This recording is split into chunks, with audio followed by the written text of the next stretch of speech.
Hey everybody, this is Toby Mobius from the MSTieCast.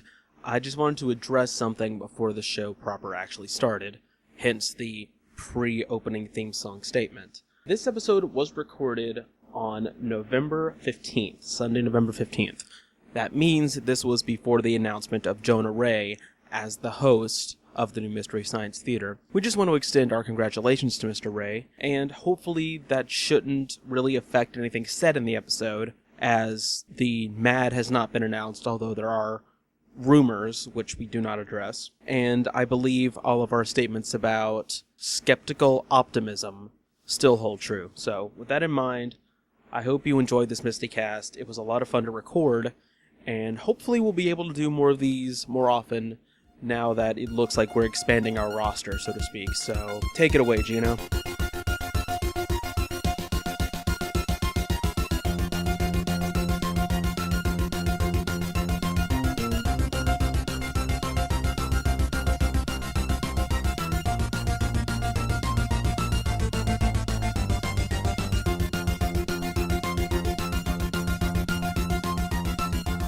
Hello and welcome to the MSTieCast. I'm Toby Mobius. I'm Josh McLeod. I'm Justin Toner. And I'm Chris French. I'm Ed Bradley. I'm Leslie Stahl. I'm Orly Safer. All this and Andy Rooney on 60 Minutes. And first of all, I want to say thank you for some of the kind words I've heard about our latest interview with Daniel Griffith. It's very cool when we get that kind of reaction. But we're not here to talk about that Kickstarter because it's over. We're here to talk about a different Kickstarter, which is not yet over. Mystery Science Theater. Bring back MST3K, Joel Hodgson's Kickstarter to crowdfund a new season, hopefully, of MST3K. The current goal is $2 million for 3 episodes, but It's almost there. We are less than $200,000 away. Yeah, they just passed 1.8 today. Yep. In 5 days.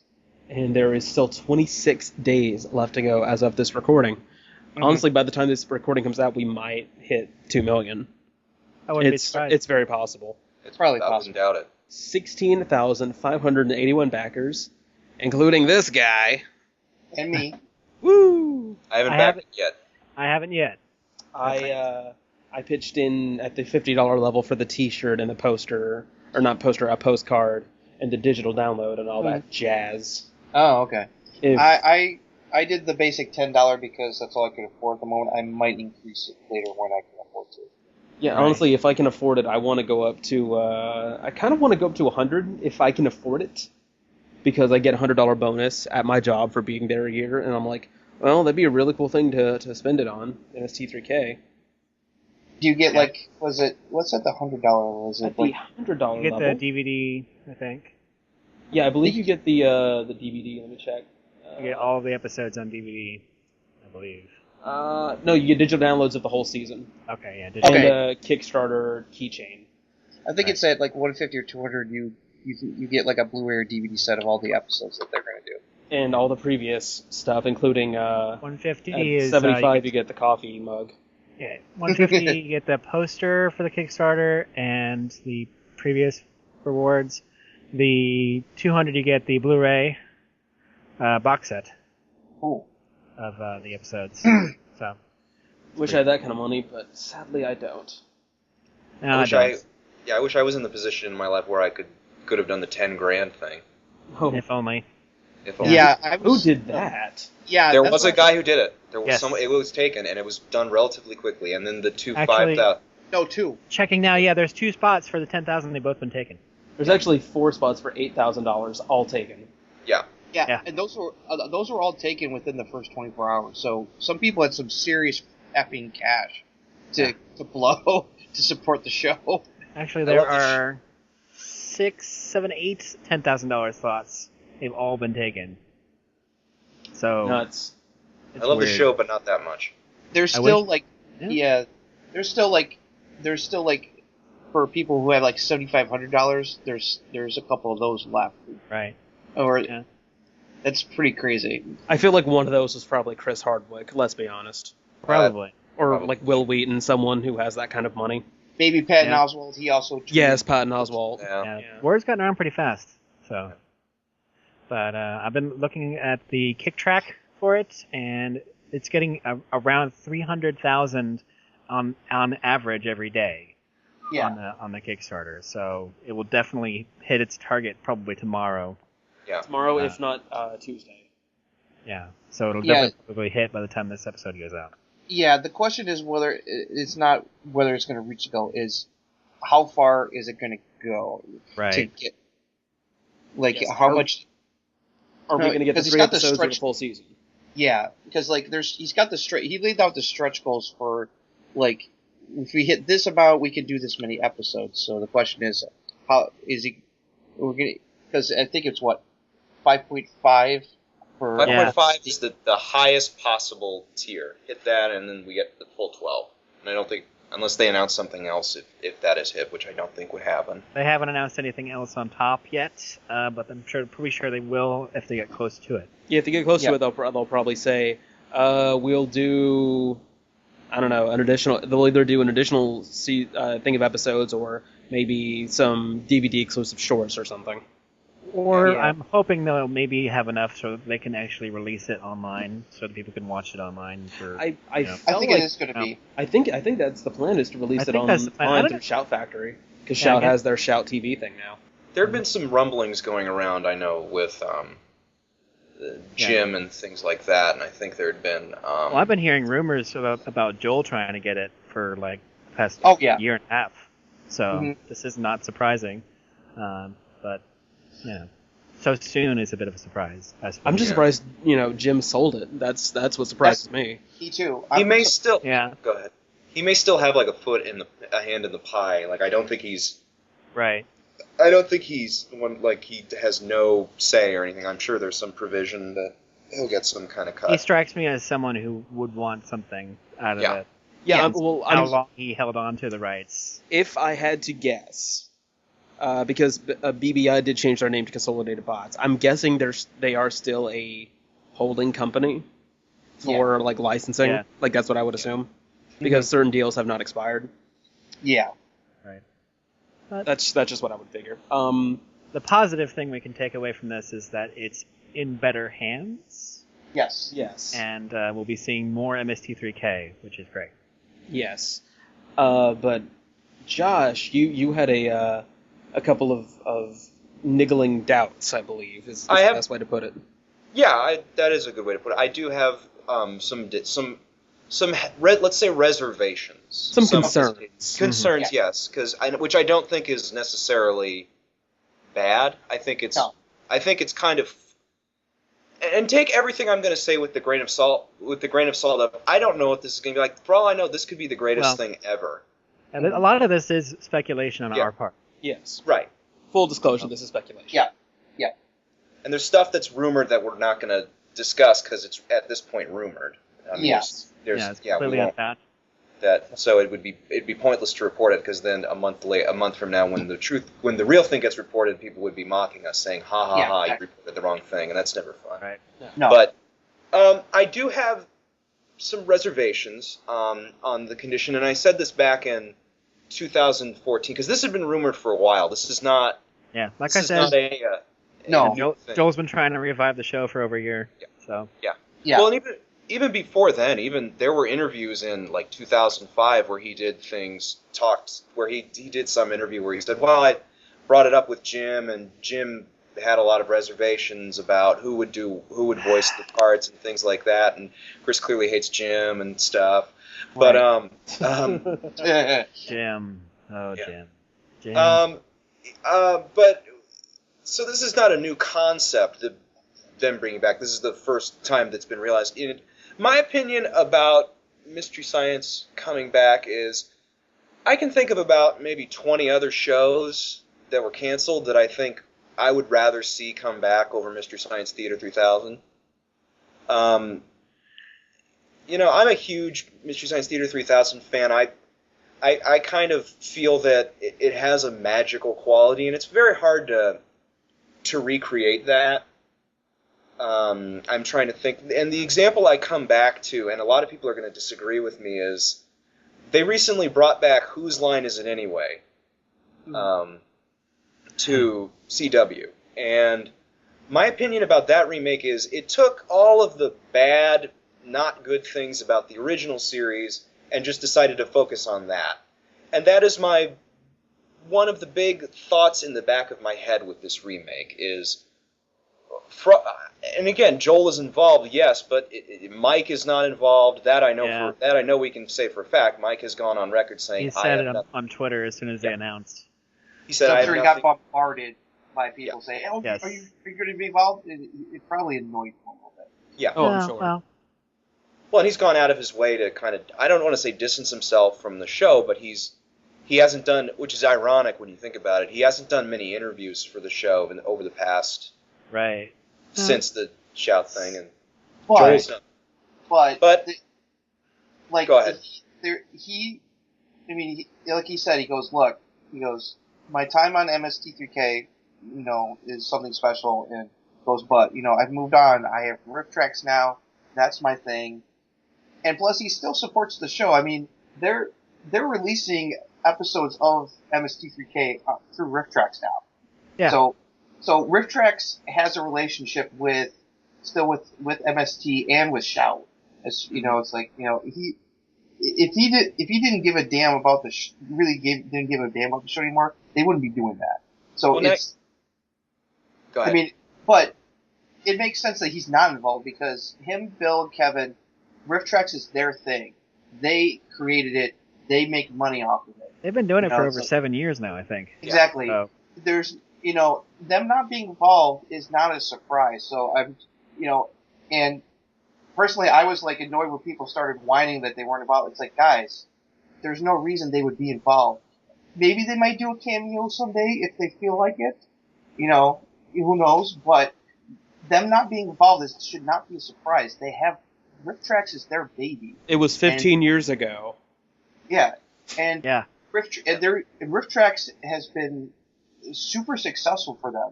There's no reason that they would abandon that to go back and do a revival of MST3K. Because I think about it because Riff Tracks is more than half the age of Mystery Science Theater during its time, and so they've really. Yeah, they've kind of rooted themselves in Riff Tracks, and I'm glad that they've finally come to terms with MST3K now that they're releasing episodes on their website, and there's just kind of this partnership that it was inevitable, and we're all glad for that. This is mostly all of this is just coming up roses for fans because they have more and more access to these episodes and to this content. But if I may, I want to go back to Joshua's point about Whose Line Is It Anyway?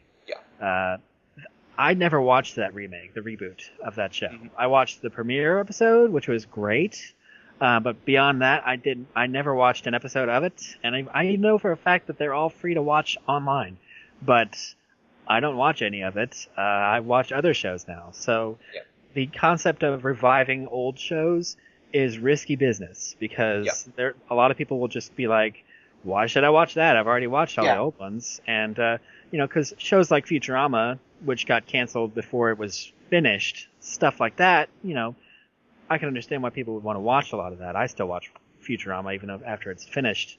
But, Mystery Science Theater, the concept of riffing itself has exploded so much. Yes. That I think they just kind of want to bring us back to our roots a little bit and kind of explore what more they could do. And just kind of have that big finale that they wanted to have, because the original show was slated to have another season, but then they were canceled and then paid for the syndication rights for the next season anyway. So they were canceled before they could finish, technically, so to speak. So I kind of look at this like Joel wants to have that final season. He wants to kind of finish Mystery Science Theater right and do it right, and maybe even continue it if it gets picked up. That's. Mm-hmm. Yeah, and that's a fair assessment, and I won't disagree with that. I will make counter arguments that I do think that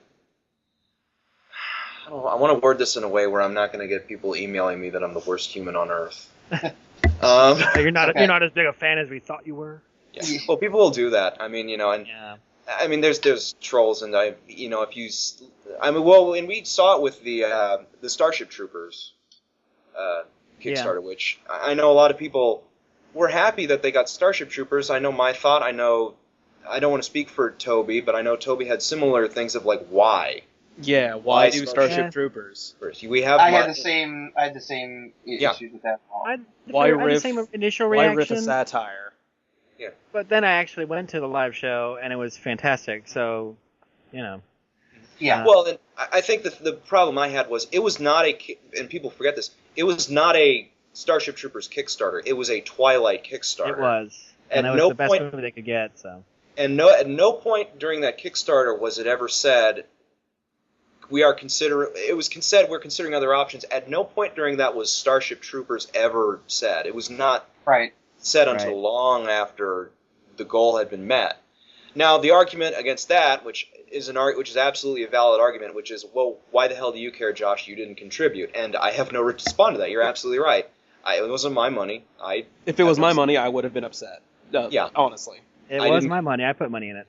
Yeah. I didn't contribute to that one. I contributed to the Kickstarter for this year's live shows and they learned their lesson from that, where they made up front, hey, these are the movies that we want to riff this year.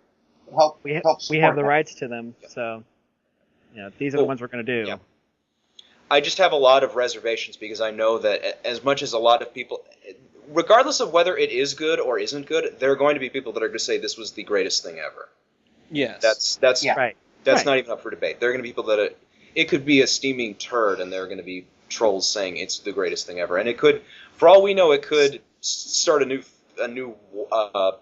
something mirroring the Mike Joel wars. That's a very far off possibility, but it's a real possibility. Nonetheless.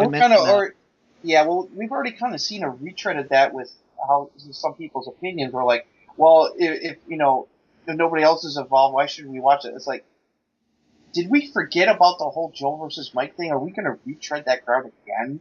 The internet is always ready to retread that ground again. Whether it's Kirk or Picard, Joel or Mike.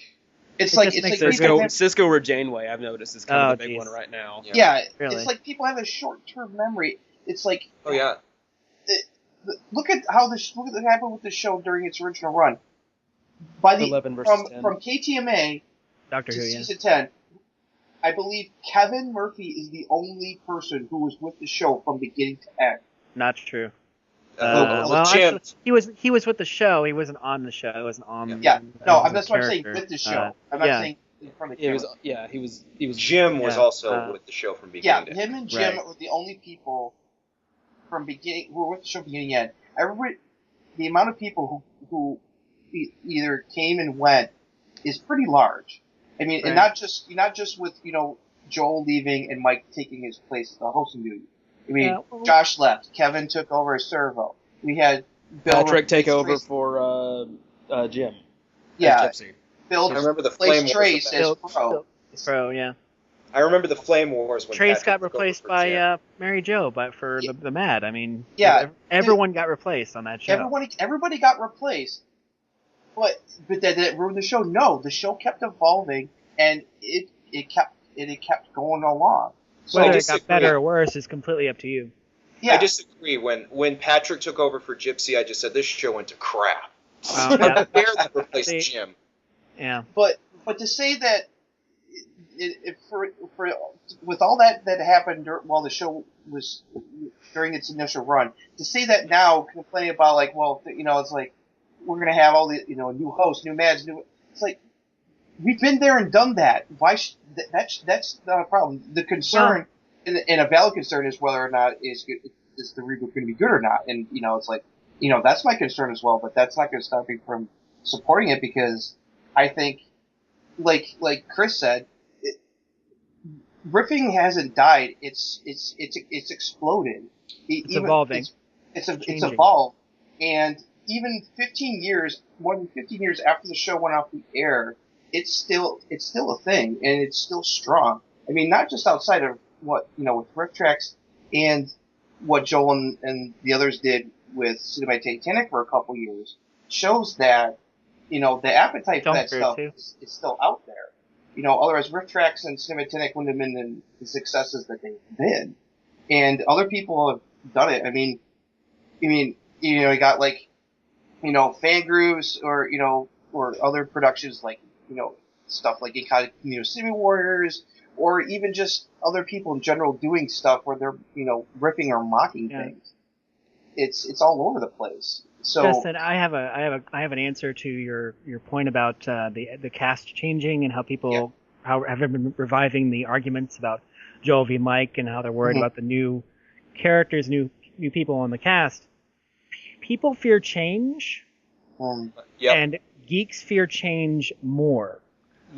Immensely. They will argue about anything if you give them the chance, especially about, when I watched the show, it was better. And that will remain true regardless of what we say.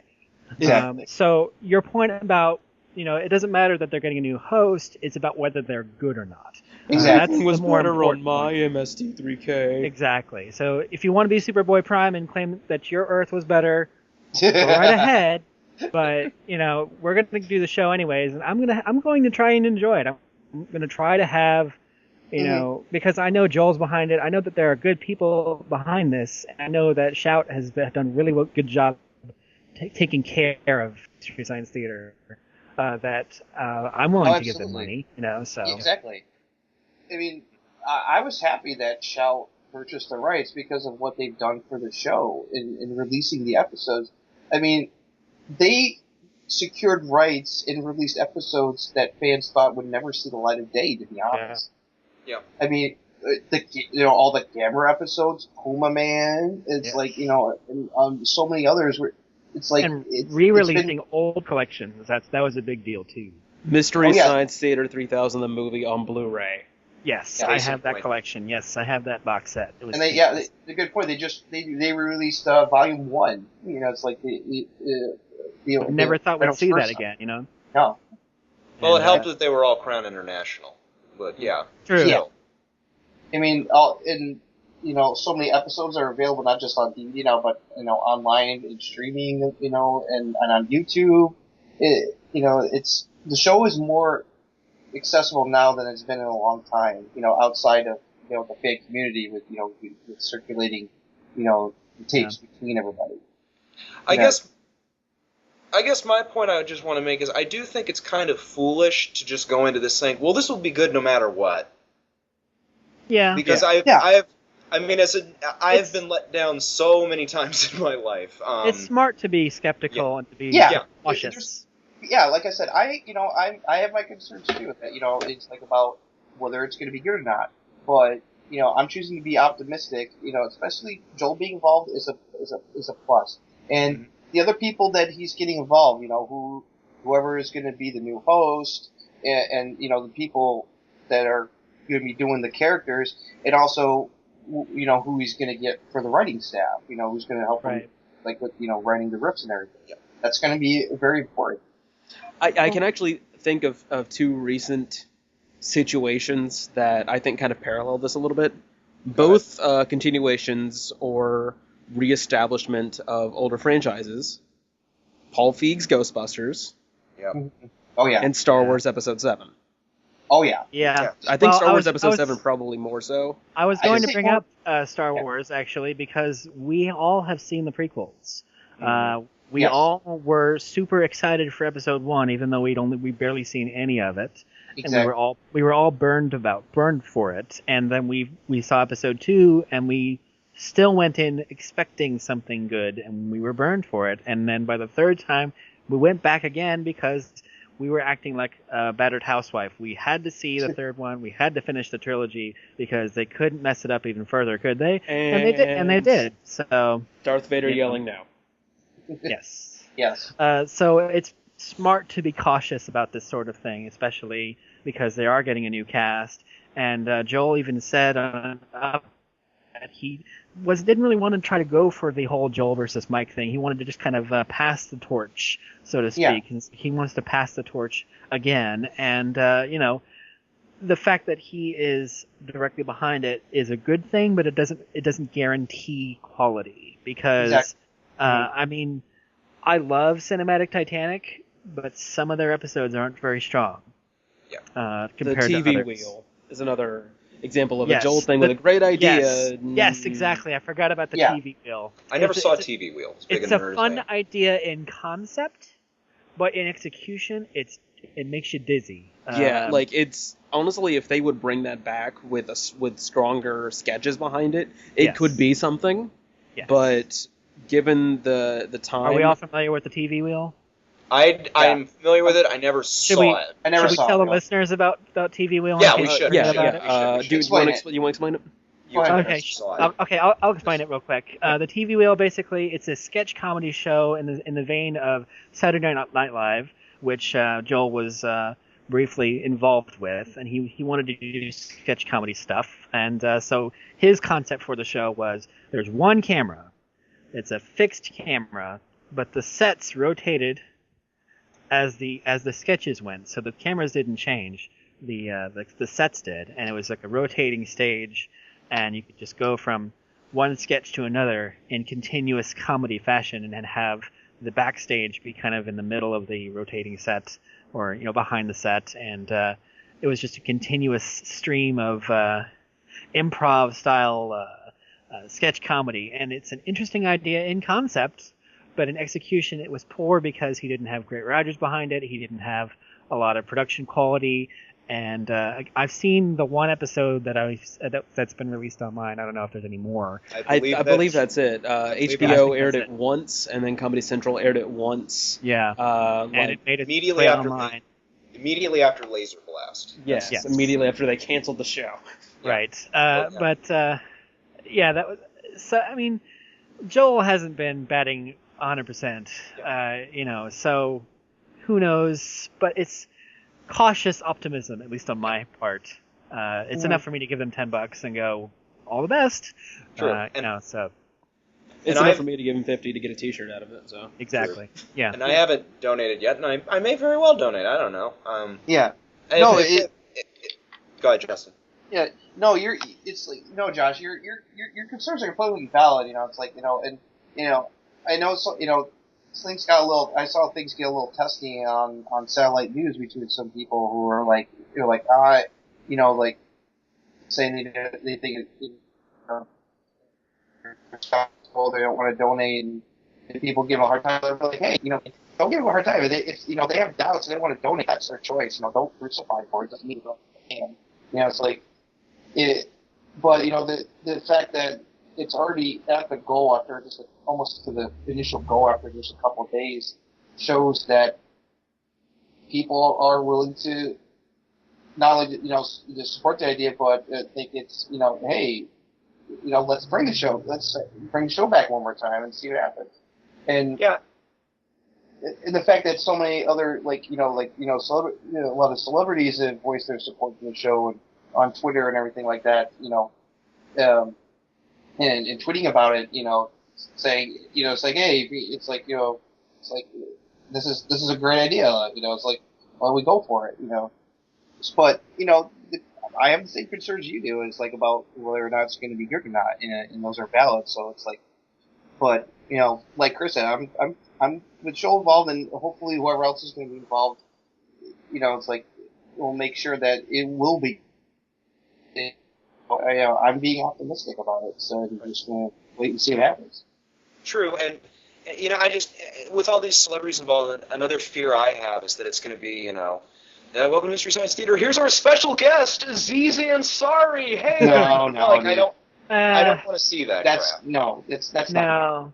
No. I think even if the celebrities did offer to come on the show to help boost it, because it's not the same old TV. We're not going to get a ratings bump because we have Aziz Ansari.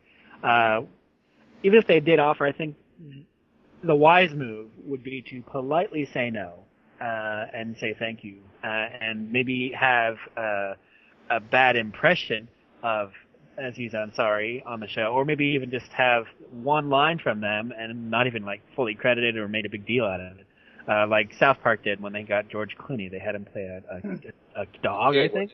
It was a pig, wasn't it? No, it was a dog. It was Stan's gay dog. Yeah, it was Stan's dog. He had one line, and they didn't really make a big. Well, they kind of did, but it was for a laugh. So that's the smart move. I don't think they're going to do anything sensational like that. I think they're going to try to stick to their roots because that's what they're trying. That's what they're selling on their Kickstarter. Really, they're trying to go back to the show that we grew up watching the Yeah, show I mean, that brought riffing to the mainstream. Yeah, exactly. I mean, we already know that Servo and Crow are going to be back, just with new people behind them, and he already confirmed that the Mad is going to be a Forrester, obviously somehow a spawn of Clayton. So it's really. So I'm going to stop you. Which is really creepy when you realize that means that Dr. Forrester is. He had to have made it. Yeah. Yeah, exactly. Let's not imagine that. I'm hoping it's a clone. I'm hoping it's a clone. Thank you, Toby. Yes, It could be a Toby. I like clone. Toby's explanation. Yeah, or maybe a long lost sibling. It's something. one of the few useful things he could do with Star Baby He also power. said it is going to be Right. a woman. Yeah. He did say it's going to be a woman in the end. Is it? The AMA. So Yeah. Okay. so it is going to be a female Forrester. Of course, not Pearl, but Right. I kind of hope her name is Susan and/or Deborah. Right. Forrester. Right. Clayton, But, Deborah, Susan, Forrester. So between the bots and a Forrester as the Mad, it shows it's like it's still going to be rooted in the same continuity, so to speak, or whatever you could call it, as the original show is. It's like it's like some Forrester decides to pick up where Clayton and Pearl left off, grab some poor schmuck and somehow probably abducts Crow and Servo as well, because they're probably still living with Mike, I would assume at this point, and traps them in a new version of the Satellite of Love, and boom, there you go. That'll be interesting to see how they get Crow and Servo. Yeah, that's the thing I'm wondering. It's like how are Crow and Servo going to get sucked back into And this? Gizmonic is back into the fray. Yes. How are they going to get back involved? Are we going to see more Gizmonic Institute? Because I'm fairly certain we'll probably see more invention exchanges, considering Joel's behind it. No, But, actually, in the AMA, he said that they're probably not going to do the invention exchange. Okay. He said that that was his stick and he liked it, but he feels that now it would be quicker to get to the the feature and do the ripping. Yeah. That it would just delay things a little bit. I always I like the the invention exchange was fun time and stuff, but if he feels that it's not needed anymore, it was his idea in the first place. Fair enough.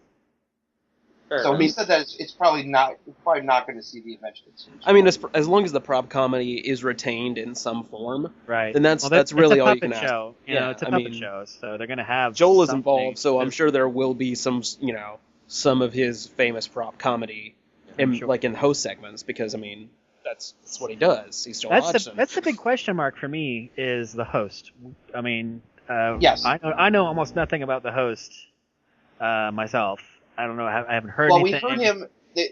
We heard the voices of the new host and the voices of Pro and Servo in the video that's on the Kickstarter page. He said that those that's who they are. We just don't know who they are yet. Right. That doesn't help me much. The new host wears glasses. We know that the host exists. We can narrow it down to the citizens of the Earth. I did see someone posted a behind the scenes photo that ended up on Facebook on one of the Facebook groups I'm part of, and the new guy does have a very Gizmonic style suit on, like Joel did in the first couple seasons. But it's yellow.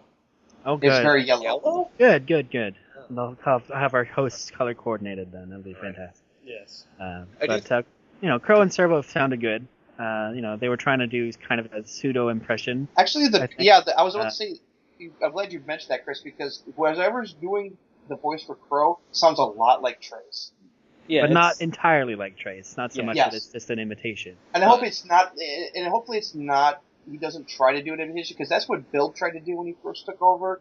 But then he found his own niche with how he voiced Crow. So hopefully, because he sounds a lot like Trace. So hopefully, he puts his own take on the character. Which is fine. It took Bill 3 episodes to finally just realize I'm gonna do my own voice, and that's Yeah, exactly. Because his natural voice is the perfect Crow voice anyway. Mm-hmm. Yeah. And so.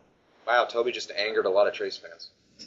I said is a perfect Crow voice. You said voice. the. No, you said. I said I said a. We're gonna go okay, back. stop. We're gonna keep recording, but you're gonna hear the playback of what he said, so you don't have to rewind. So right now, Toby's going to insert what he said, and he's not going to edit it so that he said the. So Okay, I'm fairly certain I said a perfect crow voice. Crow voice is the perfect crow voice anyway. But okay. we'll find out. I liked how some people were joking about how the new server voice is so different that we're probably going to see that. I hate Servo's new voice again. We're going to see that regardless. We're going to see that if it.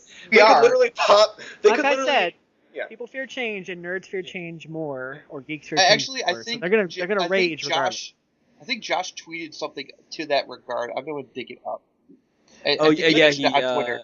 He said the biggest thing I don't like about the new MST3K is that I'm going to be I'm no longer going to be the Tom Servo that people like the least, no matter what. Yeah, let me find it. Yeah, something to that effect. Yeah, it was 2 days ago. He said, "My issue with the MST3K reboot is that no matter what, I'm now going to have competition for the title of the Servo people don't like as much." So even people even Josh is going to be Kevin, Josh, and then the new guy. He's just going to be the middle guy now. Well, let us not forget there was the Flash animation with that. Whoever the hell did that voice, I don't remember who it was. Let us not speak of the Flash animation. Yeah, no. I liked the Flash project. I liked it in concept. Josh, if I may quote you, you're alone on that one. Yes, I am. You entirely are. Yes. Yeah. Like I said, it was needed in concept. Standalone. You've used both. Frank voiced Tom at one point for the for the DVD. Yeah, for the anniversary DVD. 10.2 DVD when they did the skit explaining why they had to replace Godzilla vs. Megalon. Which was very there's actually been quite a few voices of Servo. It's not just one guy, I guess is the point. Yeah, but it's not just been Josh. He was Beeper. And even then, Josh had like two different voices for Servo. He had the high, and then he had Squeaky Voice Teen and Tom Servo. From the old WKRP episode, which is a great episode. Yeah, it's based on the WKRP, and it's the episode where Dr. Johnny Fever becomes Riptide, the sleazy American Bandstand host type dude, and I have not watched enough of WKRP in Cincinnati. It's on DVD. Bear in mind, some of the songs are replaced, but it's not as many as you would think. Yeah, it's a Shout Factory release, so they tried really hard to get as many as possible. But they didn't get the Pink Floyd song, which really makes me sad. I'm well aware that you can't clear. I'm well aware you can't clear Pink Floyd, but still. Right. They tried. Some things you just can't do. Yeah. And one interesting thing Joel said is that not long after he got the Kickstarter, he said he already heard from people who are interested in maybe, airing or streaming the show. Which doesn't surprise me. It's like, there's a lot of fans out there than what people would realize, especially out in Hollywood. It's like, it's like. Well, I know if I was still in charge of my Tumblr, I would definitely be hosting streams of the episodes myself. I'm honestly just shocked that Netflix or Amazon or Hulu have not just jumped on this. I think they're probably waiting until the Kickstarter's over to jump on it. I hope they go with Netflix because I hate Hulu. And I'm sure Shout Factory is Shout Factory is waiting until the Kickstarter's over to start talking with, because I'm sure I think one of you guys mentioned that it wouldn't be a surprise if some of the new episodes would air through Shout's streaming. That was me. TV. That's Shout TV. Yeah, Shout TV. But to get it would also make sense to get it to like Netflix and or Amazon, because of how far-reaching they are. It's like it would get a lot of attention. And to help promote the show, so to speak. And another fear that I have is that it's just going to be some propaganda piece to help. That it's just going to be something to help promote Shout Factory. That that it isn't going to have substance. Which is, I'm well aware of the fact that I know, but still, like, that's basically what, in a way, something like Film Crew became. Yeah. Like, and I've gone on record saying, actually, I don't think I have gone on record, but oh well. I thought Film Crew. I'm going back on record now. Okay, well, this is legally binding. I thought Film Crew kind of sucked. To be fair, it was not their strongest work. I think it's fantastic, but it's not long enough. There wasn't enough of it to really kind of get a good gauge. Well, as it stands, it's not that great. Well, I watched Killers from Space, and I honestly can say I remember nothing about it. Film And crew that- is a funny concept, Yes. but it overextends its welcome.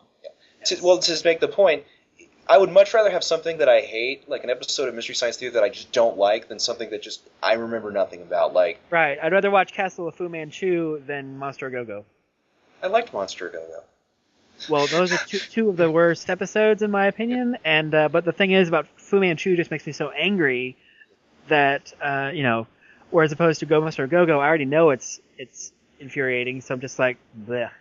Well, and that's the thing is, I'd rather. I mean, I go on and on about Magic Voyage of Sinbad as being my least favorite episode, but you're never going to hear me say anything about Codename Diamond Head because I don't remember a damn thing about Codename Diamond Head. I remember very little about that episode. I remember that it was on Hawaii. Roy Innes is in it, and that's literally the only thing I remember about it. There's a guy named Tree. It's a very average episode. I mean, there's some good riffing there, but it's not definitely one that stands out. I think it's because it's a TV movie and it's inherently silly by itself that they couldn't do much to make it better. It'd be like riffing an episode of Murder, She Wrote, like the made-for-TV Murder. Yeah, She Wrote I don't know if I'd watch that myself. Yeah, with just the Murder She Wrote episode or the ripped version. The riffed version of the Murder She Wrote. I don't know if I'd watch that because I don't know if I can get myself to watch Murder She Wrote. You know what I mean? So. I love Murder She Wrote. You and my mom would get along. She hates that show with a passion. But yeah, I have nothing against it. There's better stuff to watch. So. I liked Murder. Okay, anyway, but that's another fear I have is that they're going to just go with not necessarily stuff that's good, but it's just this is what we can afford. Let's just rip it. Like, or Joel's already addressed that a couple times. He said that you want it, going back to riffing movies that they ripped on the show. Cheesy B-movie stuff. And also recent stuff, but stuff that's, not good. It's like, he's definitely, he wants to make sure that, it's true to the show, but also, different than what Mike and them are doing, so that, and besides he goes, hey, there's plenty of room for, the new MST3K and riff tracks. It's like I think Incognito Cinema Warriors prove that right. You can have both. Well, Joel can go. I do think that Joel can get up and say something that doesn't mean it's going to happen. Joel could get up and say, it's not guaranteed. Yeah, I'm going to revive Adolf Hitler from the dead and have him cameo. That doesn't mean it's going to happen. Right. I'd rather have Chip Hitler myself. I was going to say the other key thing is definitely about what movies they're going to do. It's like that's also going to be. Also, it's not just the movies that they're going to get. I mean, they're going to try to get movies that they think they're a good fit.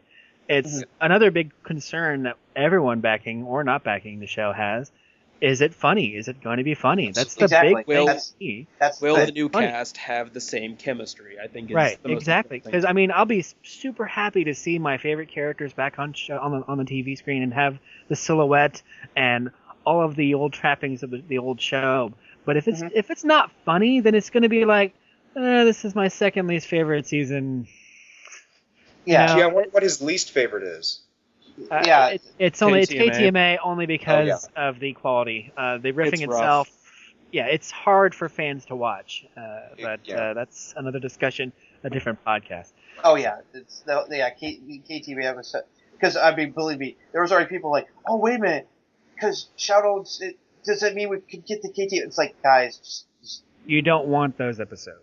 You don't want those episodes released. I mean, there's a reason Joel and them don't want those episodes released.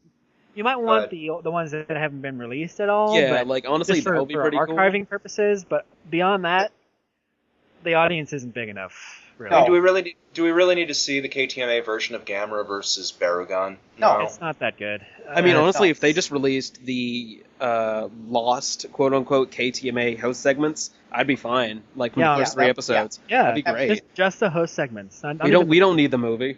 We really don't. You don't need the episode. Maybe a best of if they made a funny joke. If they put that out with the pilot that Bill revealed in 2008, then that'd be fantastic. Yeah, the green slime promo. Yeah, the proof of concept. Some of those.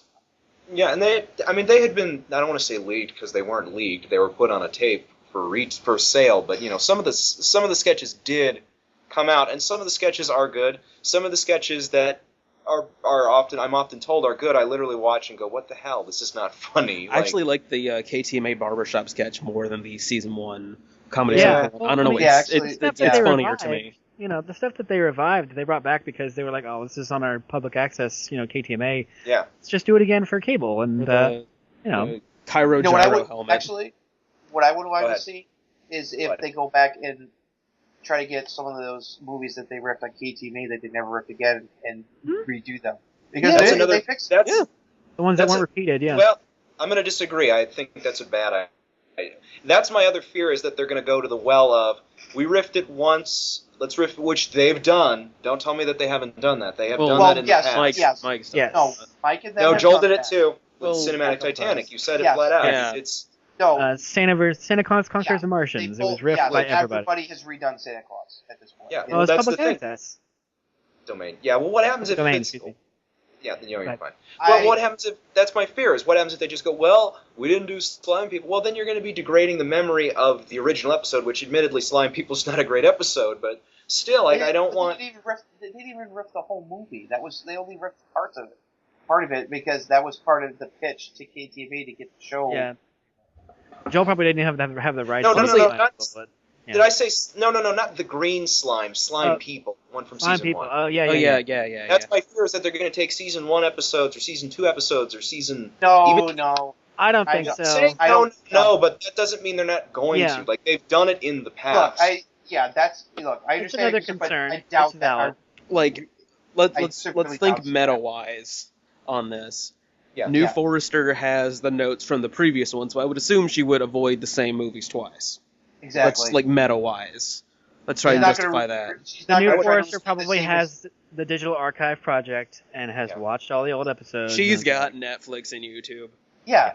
She's not going to repeat... Yeah, I'm sure there's probably going to be a mention like, I'm not going to repeat the same mistakes that Clayton and Pearl did. It's like, Why don't you just show us Manos on repeat? Yeah. That would drive me insane. That would be a funny joke. Like, all right, just give us Manos, okay? We can take it. It's like, that would be something if they were, like, self-aware about it. Well, I know it's not possible, Well, but the it would be bots nice if they could riff the restored Manos. That would be interesting. I don't know if I'd want to watch that again. No, they've already riffed. They've already riffed Manos enough. I think they need to leave Manos alone. Yeah, let's just leave Manos alone. I think Riff Tracks Manos was all the Manos we need. Because it's like the full movie. I was actually at that show. It was fantastic. That's good. I would argue the original Manos was all we needed, but I know that I stand alone. Well, yes. 2 different flavors of the same movie. I mean, they were completely different riffs. But honestly, I would like if they redid some of the KTMA stuff because hardly anyone's ever seen them, even most Misties. Only the hardcore fans have seen the KTMA stuff. And for most of those fans, it's a slog. It's hard to sit there. It is. I'm trying to think of ones that would be good though. Give me a minute. SST Deathlight episode with. Honestly, if they could do some of the Thunderbird stuff, that'd be pretty cool. The SST Deathlight. I'm very happy they can get that. Because the amount of well-known actors that are in that SST Deathlight movie would provide plenty of riffing opportunity. That's one of the ones I wish they had redone. Actually, now that I think about it, Shout has the rights to the Thunderbird movies and has been releasing them, so they have them. There you go. That doesn't mean the Thunderbirds people are going to be like, oh yeah, sure, go for it. Like, no, you got to still put their foot down and say, no, look. Well, if the people who own Gamera, well, it's like it's like doing it, but yeah, it's like you gotta. Well, the people who owned Gamera didn't. That's a different thing. The people who owned Gamera gave it to their transferred the rights over to their American distributor. The American distributor said, "Well, I don't give a crap," and then gave them. But that deal ran out after 5 years. Well, my point is that's Sandy Frank. That's all Sandy Frank. No, it wasn't. Yeah. Go ahead, Toby. I was going to say that. My point is that, like, they don't have the rights to do it for Mystery Science Theater, but if they said, hey, look at how well our releases of Thunderbirds are doing, if we gave you a little bit more money, could we do it on this other thing we're doing? And they'd probably be like, well, I like money. I've said this about the Thunderbirds. The problem with the Thunderbirds movie is, or the Thunderbirds show in general, they're in on the joke. It's the same thing. It's the same thing with Birdemic. They know They weren't stupid. They knew what they were making. Well, allegedly with Birdemic. No, they knew. They weren't. They were well aware that it was a cheesy puppet show. Well, we also have the people behind the Sharknado trilogy. They know what they're doing. Yeah. They were they especially the second and good or third ill. ones, they purposely were making bad movies to be made fun of. Well, I still have never really approved of Riff Tracks doing those because I don't think it's funny. And that's my fear. But that's my fear is that they're going to. But Josh, Joel is not Mike, Kevin, and Bill. He's different. Yeah. God. But that's the thing. But well, if your argument is he's not Mike and Bill, that's true. But Joel has made crap in the past.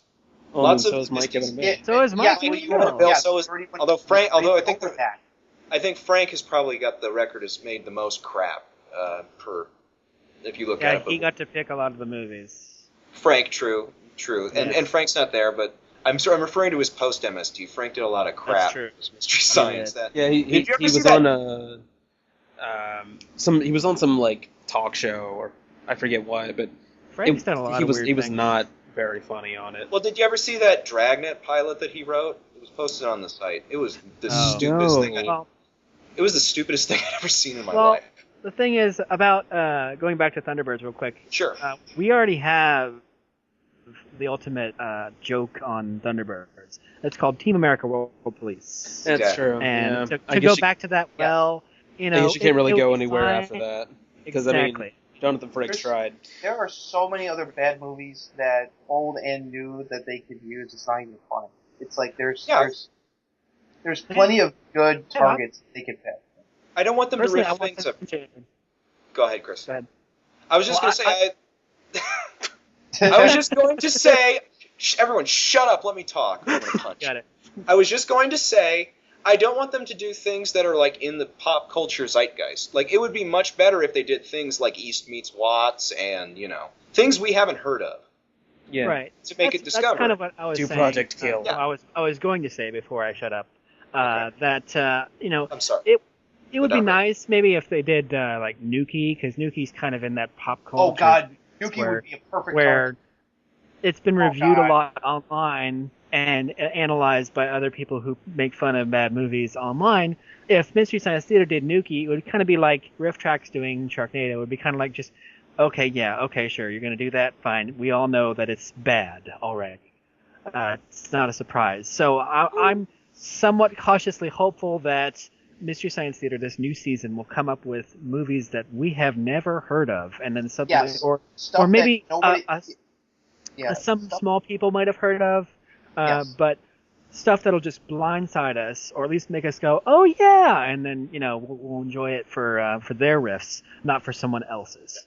Well, and if you remember Jim Allen, he didn't do many interviews, but he did one for Rhino, which was really good. He did an interview, and one of the main facets he said as to why the show ended when it did was he said, well, we started running dry on bad movies. And you have to keep that in mind, that you can't go back in time and get more movies. Like, it's not something like I don't know, The Simpsons, which is a whole other thing, where we can keep coming up with ideas. You do have a... What? Yeah. Well, okay, we'll talk about that later. There's so many other bad movies that Riff Tracks and MST3K and MST3K have never touched. There's a lot, and I've seen some bad stuff that has never been read. So there's also a lot of oil in the world, but eventually we're going to run out. Like the well will run dry. Well, but the difference is we won't keep making. We can't make more oil. We can keep making more bad movies. Exactly. True. There's always going to be bad movies, Josh. But I disagree on that because we're go ahead, Toby. No, I know what you're saying, and the other thing is, for Jim, it was what they could afford to license and what was in decent quality to show, because they could show anything, but if it looked like crap and you couldn't make out what was happening, well, what's there to make jokes of? Like, the Manos print was pretty bad. The Manos print they got was pretty bad. Yeah, but that's also public domain. It was still better it was, at least at the time. But I want to give this Kickstarter the benefit of the doubt, because they're shooting for 3 episodes to start. Mm-hmm. Just 3. And I want to give them benefit and say at least with my speculation hat on, that they probably already have 3 movies in mind that they can afford. You know, and because they're not dumb, you know, and they're not going to be like, oh, we have the money. What do we do? What do we do? They probably have a plan, or at least some ideas of what they can get, and they have at least 3 movies in on the shelf ready to riff when they hit their goal, because they're going to hit it. I mean, so I'm willing to give them the benefit. So it's you know, you, me, and a lot of other people, you know, it's like we want to give this a shot because I think if it works, it's going to be a lot of fun. You know, it's like, and hopefully that's going to be the case, and I'm going to choose to hopefully keep that up. And I mean, and even if it's not, you know, even if it's not very good, well, it's really dependent on what you gave out. Like, I'm giving it $50, and that's a lot for me, but I'll get over it. You know, it's not like, you know, it's not like old Mystery Science Theater is going anywhere. I still have all of that. Yeah. Meanwhile, the guy who gave 10,000 is like, what the hell? This is the worst thing ever happened. Chris Hardwick in the fetal position. Yeah, the guys that gave $10,000, they don't care. They're just gonna be like, oh my god, oh my god, oh my god. I helped produce Mystery Science Theater. You know. True. Because those are those diehard fans that don't. I think those are the perks. They get to go hang out with the cast, and they get to be on set. Or they get to contribute riffs and other things. Yeah, they get their own chair, and one of them gets to be the executive producer for the season. So they don't care. They have an ID. They have a big IMDb credit. So whether it gets critically panned or not, they're going to be happy regardless. Yeah. So you know, I don't really care about them. I'm glad that they gave the money. And I'm hoping that they contribute positive stuff, and I'm sure they will. But you know, those are I'm talking about. I've had my I was at my it's like I thought when Joel first announced that he wanted to bring back the show more than a year ago, I was like, okay, you know, it's like as long as you can do it right, I don't have a problem with it. And besides, that seems to be a very popular trend. I mean, you know, we just mentioned like movie wise about like there's more controversy about the new Ghostbusters movie, maybe a little more than Star Wars. Although people are still cautiously optimistic about the new Star Wars movie because Lucas isn't involved. But then on television, Fox is bringing back the X-Files. Twin Peaks. Twin Peaks is being revived by Showtime. This is not a new concept. Ash vs. Evil Dead, which is amazing. Yes, which is very good. Well, they also brought back Gem and the Holograms, so you got to be really careful. Exactly. That was that piece of shit bombed really bad. Well, okay. Justin just said the S word, so yay. It broke records for actually being the worst-selling movie in the past decade. Which is weird. It's a Universal movie with Hasbro attached. You'd think it would have done something, but they were basically ashamed of it. Need I remind you of the Battleship movie? Yeah, well, there's been other. Well, that's a bomb. But there's been other big. Bombs. No, but I tried to suppress that movie. Think of that. Think about that. Yeah. They had more faith in Battleship, which they had to know was gonna suck. Battleship over Jim and the Holograms, which you'd think would be harder to mess up, but no. Yeah. I guess that's another good point, and it's a point against what I'm saying, which is there's a great quote about Stephen King where someone went to Stephen King and said, "Hey, Stephen King, look at all these movies based on your books. They all totally suck. What do you think about that?" And he's like, "I don't care. The book's still on the shelf. The book's still selling well, so who cares?" Which is a good point about Mystery Science. If this new thing sucks, well, who cares? We've still got 10 years of good stuff. So I think the 16,000 plus backers might care a little bit. At least I will. Well, but regardless, whether it sucks or not, a lot of the fans are going to go, "Yay, more Mystery Science Theater!" And I know I will. Yeah, me too. And I get a T-shirt out of it, so I'm pretty happy. Exactly. And I think that their rewards are actually pretty good, considering that they're kind of strapped for the money that they're going to get because they got to spend almost all of it on the show and for costs. The price, it's pretty. That's the other thing I liked is how upfront Joel is about, where the money's going, about, what they're, about what kind of movies you're going to do. Is it going to be family friendly? Blah, blah, blah, blah. Yeah. He's been pretty open. Yeah. And I like, and that's a good thing, because that helps, alleviate a lot of people's concerns about, well, where's the money going? It's like how much. And that is a problem with a lot of Kickstarters.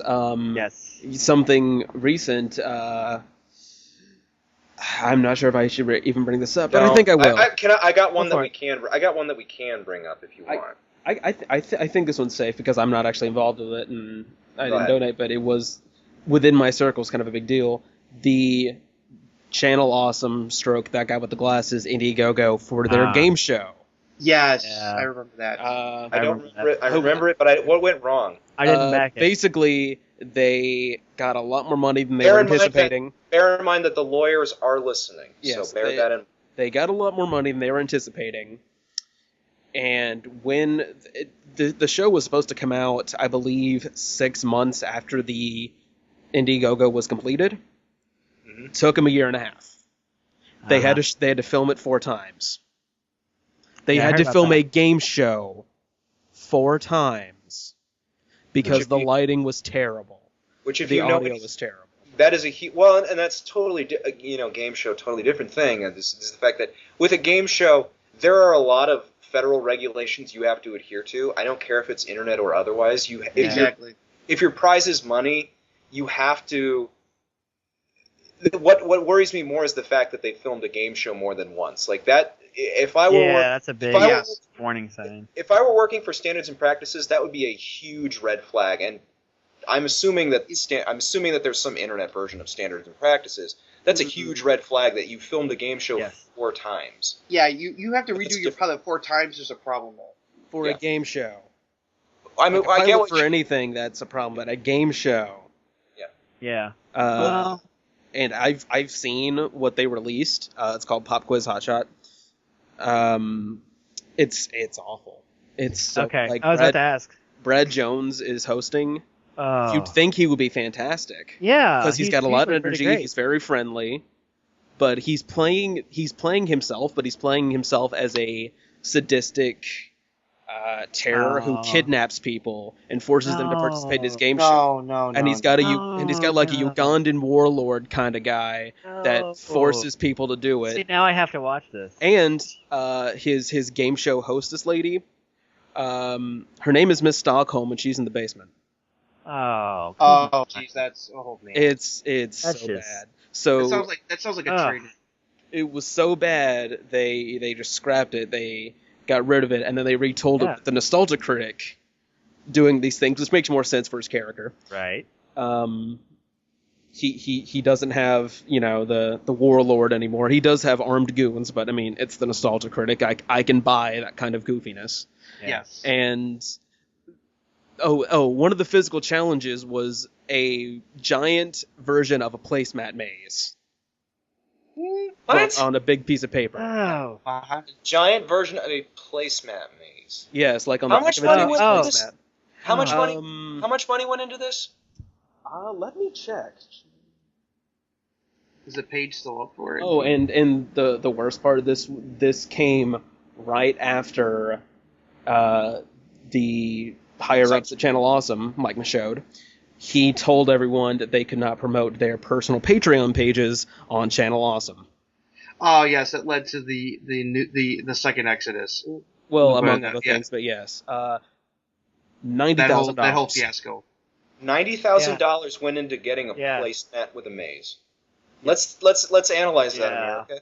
You gave $90,000 so that we could have a placemat maze. Congratulations. There are a lot worse Kickstarters and things out there. I'm not going to go in any of them. But because we could get sued. Yeah. Yes. But I mean, just listeners, just go on to Kickstarter and just look around. You'll find some weird ones out there. So I want to make potato salad. $3 million. Go fund me for my potato salad. Don't joke about that, because some jerk's going to do that. No, that happened. It happened. Some jerk's actually going to get $3 million for his potato salad. People are going to donate for a lark, and then he makes it. Yeah. Did he actually get the $3 million? I'm sorry. He got $55,000, and he was asking for like $20. Okay, well, see, there you go. People are stupid. Okay, I just insulted everyone on Kick that donated 55,000. But even then, I think I think it's justified. Not the 16,000 plus backers on the Mystery Science. No, absolutely not. Those and I'll be honest, like even as a Channel Awesome fan, that was messed up. It was a big blunder, I think. Yeah. It was embarrassing. Yeah. Like, to be part of that group. I'm gonna go back and watch that show because it sounds awful and I want to see it. Oh, and the best part is someone took the Brad Jones version and overlaid VCR artifacting and a Japanese dub.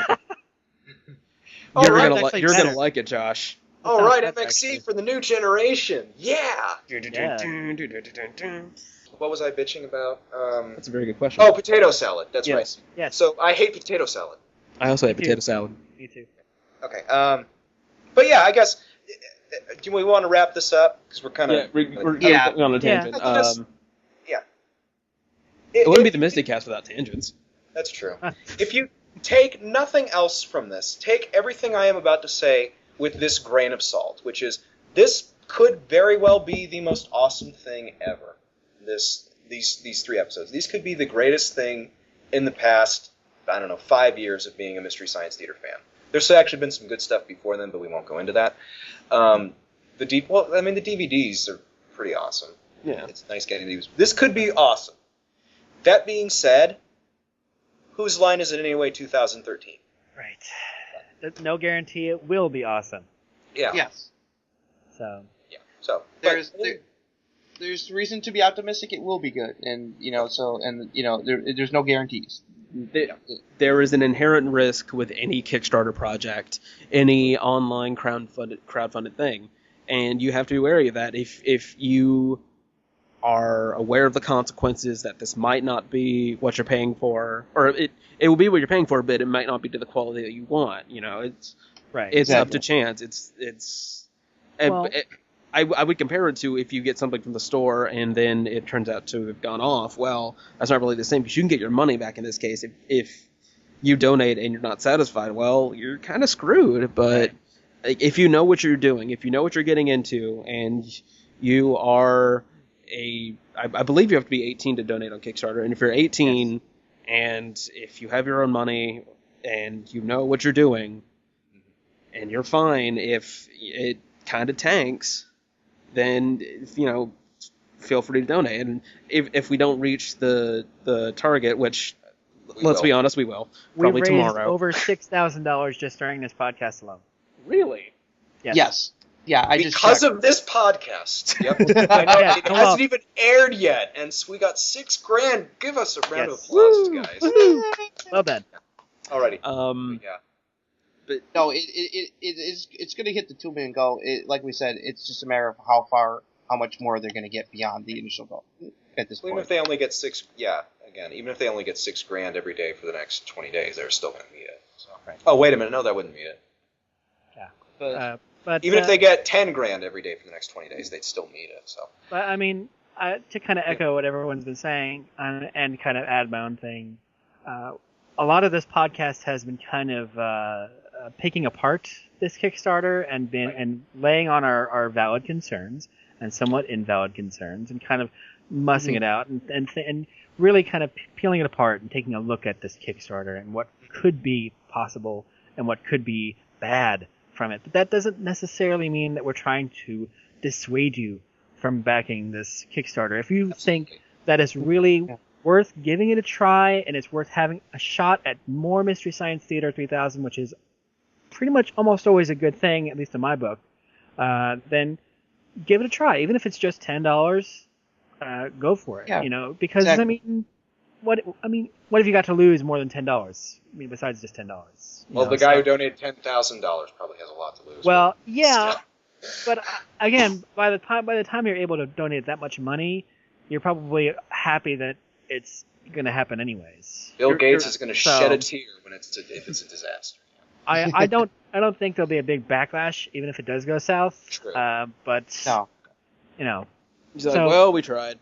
And despite all my reservations, I probably will donate. So any grain of salt you said, I will probably donate. I'm not going to donate $100 or $100,000, but I will probably donate. So yeah. Right. I'm We're not. willing. Yeah. We're not trying to scare you. We're trying to inform you of the potential dangers of our own reservations and our own opinions on how this could go. Right. Like I've been saying, cautious optimism. That's the key. Absolutely. Yes. Yeah. Don't be blindsided like the prequels were when 99. Don't be blinded by nostalgia. And admittedly, if this was just four guys sitting around saying, "This is great, isn't this great? Yeah, it's great. This is great," you'd probably be bored out of your skull. It would be the most This boring episode will be podcast. 12 minutes long. Yeah. Yeah, it's like guys, it's not like, we don't want it to succeed. We all do. We just have our concerns whether or not it will succeed or not. There's nothing wrong with that. And I believe our concerns are valid. It's not going to be, well, I mean, Mike's not here, so it's going to suck. I've heard that, actually. Yeah, we've discussed how we've heard, I think we've all heard that. Yeah. And it's irritating, but... Right after it announced, people were like, well, Mike's not involved, I'm not going to donate. And I mean, there is some kind of truth to that, because, I mean, Mike was head writer on the show. Since season 2. There is some... It's a valid criticism. It's a very valid criticism. But... If there is someone out there who says, I can't watch this because Mike's not involved, fine. That's completely valid. That's your choice. We don't want your money anyway. Yeah. You don't want your dirty, not Mike Nelson money. I mean, if you want to give the money to us, that'd be nice. Yeah, but on the other hand, you have to remember there were other people who also wrote jokes on the show. Very good, talented people that we all are very fond of. So... Yeah, I mean, and I have Mike Nelson right here. He can verify that. So. Yeah, well, okay. Well, send Yes, him I can my verify. regards. Yeah, isn't that right, Mike? Yes. Yeah, that's right. Hey, Mike, what happened to your voice? I was in a helium accident, Oh. and I had a sex change. Mike, okay, thank you, Mike. You can go now. Bye-bye, guys. Bye-bye. Yeah, so... Mike Nelson, everybody. Woohoo! Hey. All right. Very nice. Anyway, so, like we said, if you feel, that, this is, that's good, it's like you want to give your support, go ahead and do it, guys. It's like, so like we said, some of us have already donated, some of us may, and if you want to do that, hey, that's great. Joel and them are gonna appreciate that. I mean, I'm sure Joel was probably blown away the fact that they made $1 million within the first week. It's like We all were. Honestly. I was blown away. It's nuts in the best possible way. The support for this support so far has I'll admit it surprised me. It shows. Honestly, the fact that everyone's giving so hard and they don't even know who the new cast is amazing. Yeah. Because that would be my first question. Yeah, that's why I think we're probably going to see another spike once he announces, the cast. It's like, and if the rumors are true, which we're not going to be bringing up who, those rumors, there's definitely going to be a spike. I know that Joel is saying that Turkey Day is going to be very, very special this year. So I would like to see if maybe there's a cameo from the new host or the new bots. Maybe a joke of why the bots sound different, because last year it was Trace and Josh. Other Josh. Yeah. Jay Elvis. Well, they made that reference when Joel Pierre Soul Taker, or they made that joke a couple times during the show about your voice will change everything. I'm different. Yeah. Although, admittedly, I would much rather watch the show where Joel is a. Go ahead. I was just gonna. I would much rather watch the show where Joel is running from the Soul Taker Frank he's a guy on the run trying to get away from Soul Taker Frank in the style of Stephen J. Cannell. Well, Pearl still has Frank's spare head in storage. That's true. Yeah. Mm-hmm. Frankenstein. Ooh. No. I'm sorry. Just no. If I had to guess, because Gizmonic is once again a thing, I would assume, and this is just speculation, maybe Joel is working for Gizmonic again, and the bots come and visit him, and that's how they get blasted into space. I don't know. Wow, that's a nice not idea. a bad speculation. It's not a bad speculation. It kind of says a lot about Joel's character that he's still working at Gizmonic after they've. Well, I mean, he was working at a hot fish shop. But yeah, that was what I was true. saying. The last we knew of Joel in the universe was he was working at that hot fish shop. And Joel has stated this is in continuity.